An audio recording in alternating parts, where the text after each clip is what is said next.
না বলে খাই। মুরব্বী সাহেব, আপনার ছেলে মাস্টার ডিগ্রি পাস ছাত্র, আপনার ছেলে বাম হাতে পান করে, এটা আপনার ছেলের বিদ্যা। আপনার ছেলে মাস্টার ডিগ্রি পাস ছাত্র, আপনার ছেলের প্যান্টটা 24 ঘন্টা টাকুর নিচে থাকে, এটা আপনার ছেলের বিদ্যা। আপনার ছেলে মাস্টার ডিগ্রি পাস ছাত্র, বাড়িতে ঢোকার পূর্বে আম্মু আব্বু বলে ঢুকে, সালাম মুখ দিয়ে বেরোয় না, এই তো আপনার ছেলের বিদ্যা। আপনাকে এই জন্য মাঝে মাঝে বলে থাকি, এই মাস্টার ডিগ্রিকে গোরস্থানে কবর দিয়ে দিতে হবে, এই বিদ্যা রেখে কোনো লাভ নেই। এই জন্য আপনাকে মাঝে মাঝে বলি, আমি এমনি বলি আপনাকে কবর দিতে, আপনি বিশ্বাস করুন এই বিদ্যাকে ছুঁড়ে ফেলে দিয়ে আবার আসলে বিদ্যা গ্রহণ করা লাগবে। সম্মানিত মাস্টার মশাই সাহেব, সম্মানিত ব্যাপার ছাত্রবৃন্দ, আমি আপনাদের অপমান করতে আসিনি, আমি আপনার দিনী ভাই। আমি আপনাকে অনুরোধ করে বলতে চাচ্ছি, আপনি পরিবর্তন হন, আপনি নীতি গ্রহণ করেন।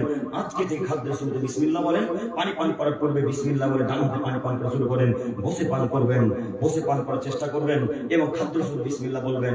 যদি শুরু করেন সালাম দিয়ে বাড়িতে প্রবেশ করা শুরু করেন, ওই বাড়িতে শয়তান আসবে না, নিশ্চিত আসবে না, অবশ্যই আসবে না। আমাদের নবী যখন বলে যে আসবে না, তখন আসবেই না, এই কথাই চূড়ান্ত। অতএব আপনাকে আমি অনুরোধ জানাচ্ছি, নীতি গ্রহণ করুন। তাই তো আল্লাহ বললেন,